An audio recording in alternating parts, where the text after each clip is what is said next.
Brilliant. Thank you, Imi. It is a really big deal to be here today, actually. This amazing unrolling in the neighborhood. And I'm so struck by how many hands went up of people who are saying they've come from outside of Birmingham to be here today. So I'm just so curious. I'm going to go with my fingers. As my fingers come past, I want you to shout where you've come from, okay? Here comes the travel laser. Let's find out. Where's everyone come from? Shout so everyone can hear it. London.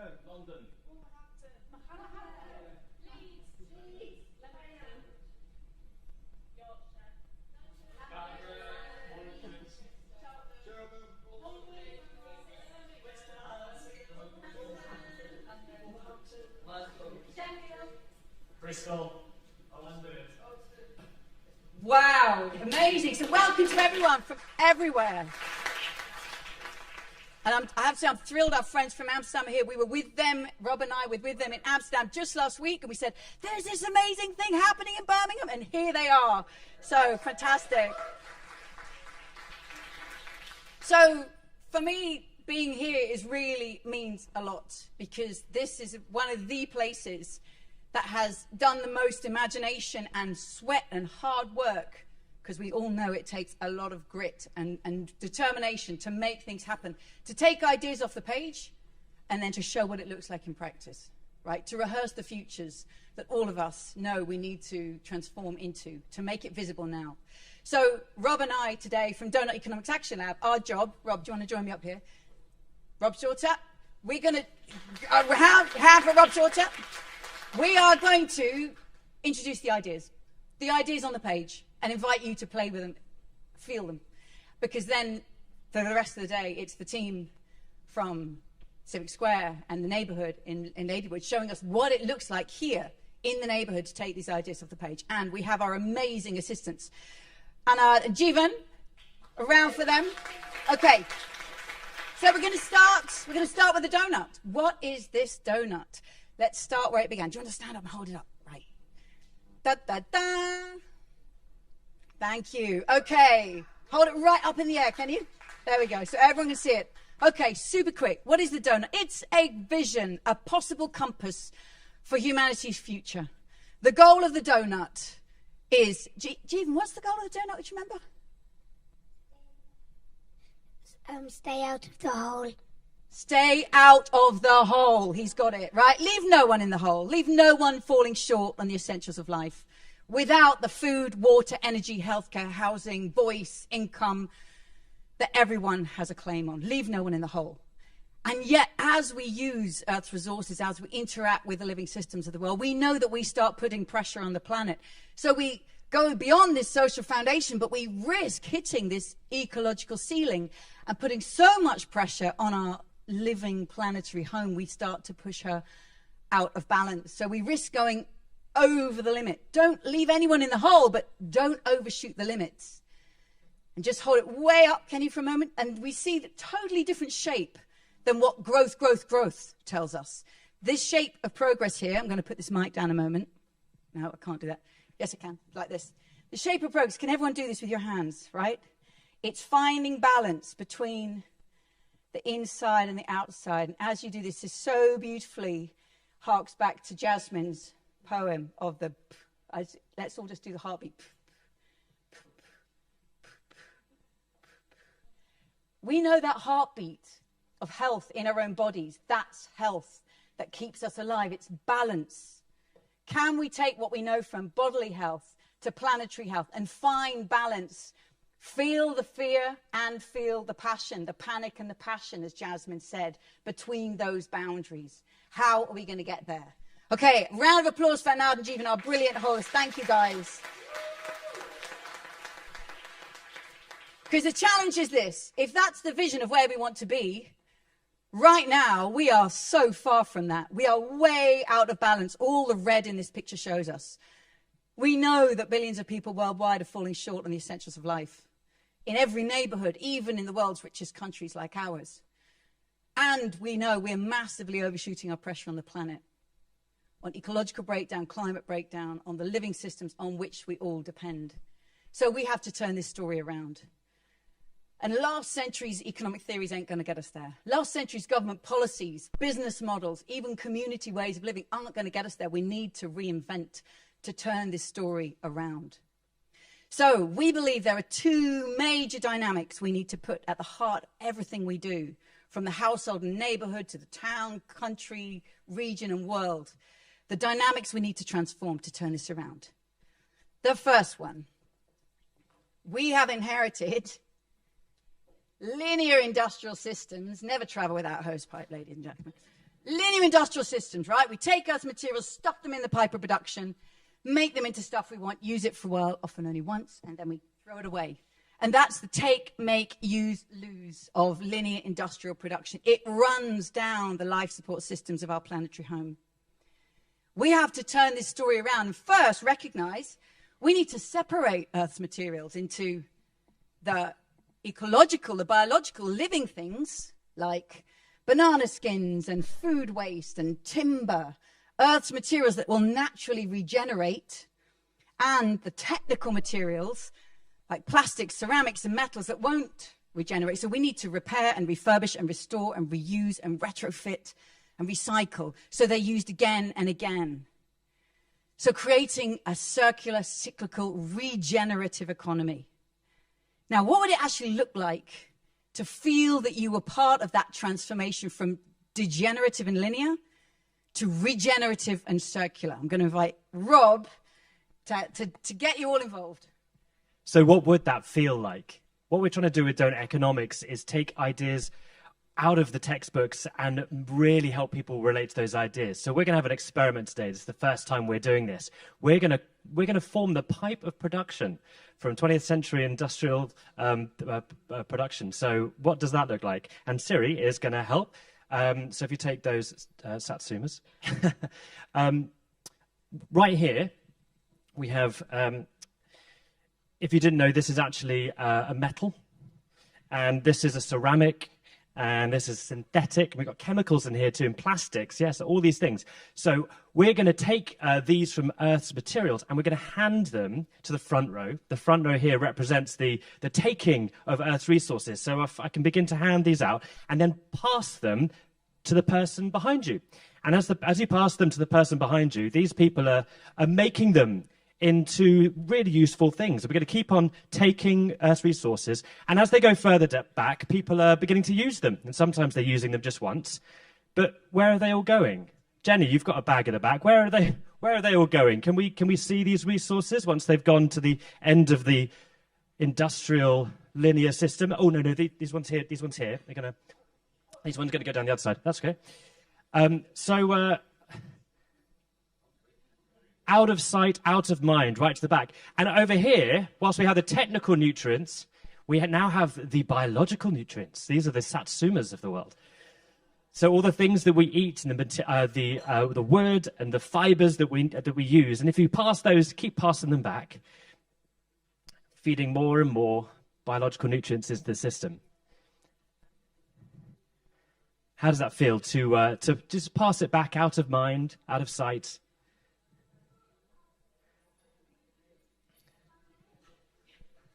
And so we have representing in this process a very linear process. But what would it mean to change that process and start turning those linear process into a cyclical one?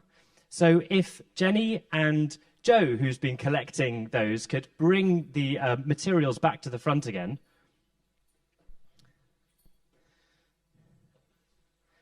We're now gonna hand these in. Actually, you can help me hand these materials back in. And Joe, if you hand them to the people on the front row again, this time we're gonna take Earth's resources again. And if we hand these in to the top, and you can hand them down. But this time, once we've used them once, think about how you might gift it to someone else, and maybe pass it sideways. And we've got some satsumas coming in. And so pass them back. And then begin to hand them around. And as you pass them to someone else, say, look, I've just restored this for you. I've just repaired this for you. And actually keep the satsumas on this side. I've just refurbished this for you. And think about all the biological materials.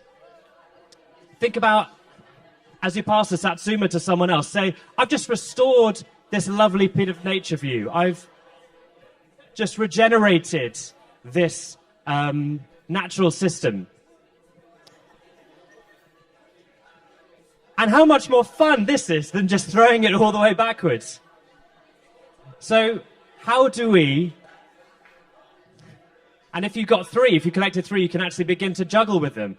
So how do we go from a linear system to one which is far more creative? Can you just see how creative people are being here with these Satsumas and these balls, and how much more it relies on our ingenuity to rather than throw them away, to reuse and repair and refurbish and restore our ecosystem. So that's just another way of saying what Kate just said, but that took a little bit longer.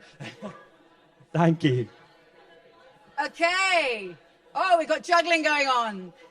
This is beautiful proof that the circular economy is creative, right? We get to play. We get to play with the materials and keep them moving. Okay, so that's the first dynamic. From linear and degenerative to circular and regenerative. Here's the second one.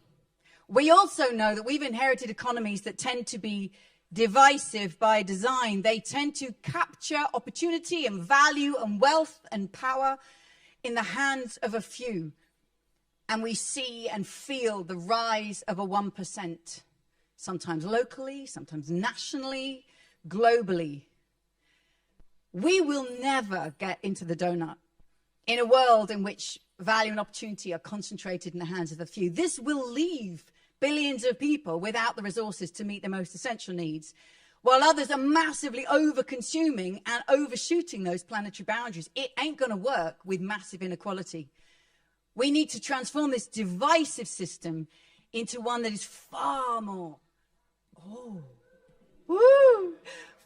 distributive by design. And think of that, a system that actually shares value, opportunity, power, wealth with all those who co-create it. And that turns out to be the whole of society.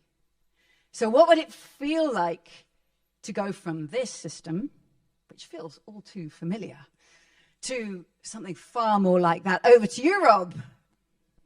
Thanks again. Time for more play. What would this feel like? So I'm going to hand out these little bits of rope to a few people. So if you could take that, and there we go, and go a bit further. There we go. Here, and here, and here, and here, and here. So there you go. Now, if you could pass me one end of your a rope, all of you to me in the middle. Now, let's see if we can connect all these pieces of rope. And you hold the other end. That's great. Now, this is feeling pretty good for me. So I'm currently maxing out on all of the things that you're creating, all the value you're producing, the opportunity you might create, all the power. This is all coming to me. This feels really good to be in the middle. How does it feel for all of you? Yeah, bit of tension arising. So what would it mean to move from systems that are centralizing by design, that give rise to huge inequality and the rise of the 1%, to actually ones that are far more distributive by design? So I'm going to start being generous and handing these out. And actually, take them off me. You can pull this away from me and give this to someone else. Form a connection with someone else. This is brilliant. We've got a connection across the aisle to trip me up. When I start thinking in in centralizing ways, I'm going to have to think again. And skip over that, far more playful. And so instead, we're sharing this value and opportunity and wealth and power amongst everyone who's co-creating it. So you can hold on to those ropes too.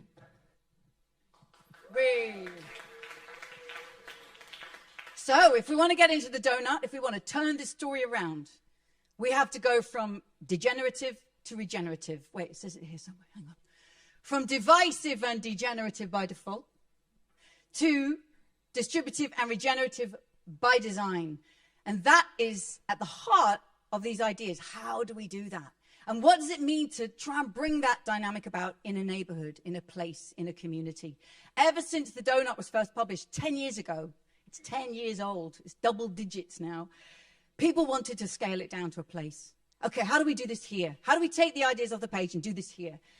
And it was through collaboration with the brilliant biomimicry thinker Janine Benyus that we came up with a way that we really think works to unroll this concept and bring it to life in a place. So the last thing we're going to do is introduce you to the 4 lenses of the portrait that we make, because that is what these folks in Civic Square have just run with like crazy, with bells on, with amazing creativity that you know about and that we're going to celebrate and experience all today. So the last trick here, Rob cannot resist the toys. Okay, we've got your help again. Go for it, Rob. What are we doing here? So this is the donut that we're familiar. This is the donut we're familiar with. It doesn't look quite the same, but bear with us. And so, if we were to literally unroll, drum unroll, beginning to change its shape, and then if you hold this side, and you hold this side, and then we unscroll the donut.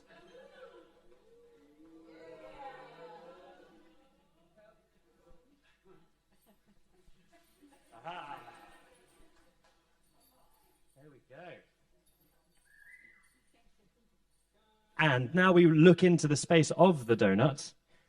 Kate will share what this means. Okay, so what you can see is we have made some space. We've opened up the donut, because if we're going to transform this, we need to get inside it. So we've made space between the social foundation at the bottom and the ecological ceiling at the top. Go for it, guys. That's it. You hold it up so everyone can see. Now, what you can see is there are 4 spaces. And the really important thing here is to distinguish between local aspirations, the vision, the aspirations, the imagination of what we can create here in our place, and our global responsibilities, recognizing that everywhere is connected with the rest of the world. So we have to seek to live well here while respecting people worldwide. So we're going to just introduce you to these 4 lenses one at a time. Okay, guys, you ready? Rob's going to stick things on here. So the first lens, and you can see it up on the screen behind us too. The first lens we're going to start here is the local social. And the question is, how can all the people of our place thrive? It's up here on the screen. How can all the people of our place thrive? And we asked every place that wants to do it, whether it's a city or a neighborhood, a town or a nation or a district or a community, what does thriving mean to people here? What would it mean for everyone here to be thriving with health and education and housing and food and connectivity and opportunity and voice and equity? And always asking whose voice is not yet heard in this conversation, and how can we make sure it's heard so that everybody is part of this transformation? So that's the first lens. Then another local aspiration. How can our place be as generous as the wild land next door? Because nature in a place, we could go to Edgbaston Reservoir here. That's the closest place of nature thriving here. And nature figures out how to thrive everywhere. She knows in every place on earth how to sequester carbon and store groundwater, how to cool the air from the treetops to the forest floor, how to house wildlife, how to make us feel at home. And how could we learn from nature's generosity and bring that into our neighborhoods, bring that into our communities, so our places literally belong in the ecosystems of which they're a part. And that will make them far more resilient to any climate impacts, ecological impacts that we know we are facing. So that's the local aspirations. But then we've got to connect and remember we are related to the whole world. So how can our place respect the health of the whole planet? We know, think of just all of us in the room, the clothes we're wearing, the food we've already eaten today, the chairs we're sitting on, the electronics we're using, the building that we're in, the materials that went into everything that we're using and consuming did not all come from this community or even this country. It's come from worldwide. So we know that we have a global footprint of material use on the whole planet. That's what causes us to overshoot those planetary boundaries. How can we transform that? By creating a circular, cyclical, reusing, repairing, refurbishing economy. Come back within those planetary boundaries so that the way we live is not having that impact on the whole planet. And then the last one, still thinking of all those ways we're connected to the whole world and people worldwide. Who stitched our clothes, who packed our food, who assembled these chairs and our phones, who dug the materials that made this building. People working in global supply chains and how we're connected to them. People whose lives are disrupted already by the climate change that's connected to the lifestyles in our country, in our community. What happens when people are migrants and arriving here? How are they welcomed? Are they welcomed? What's the policy? What's the feel and the community welcome to them? How can we create solidarity internationally? And this room already is a sense of solidarity internationally, connecting with others, so that we have a bigger sense of all the ways in which we impact on other people's lives. So these are the 4 lenses.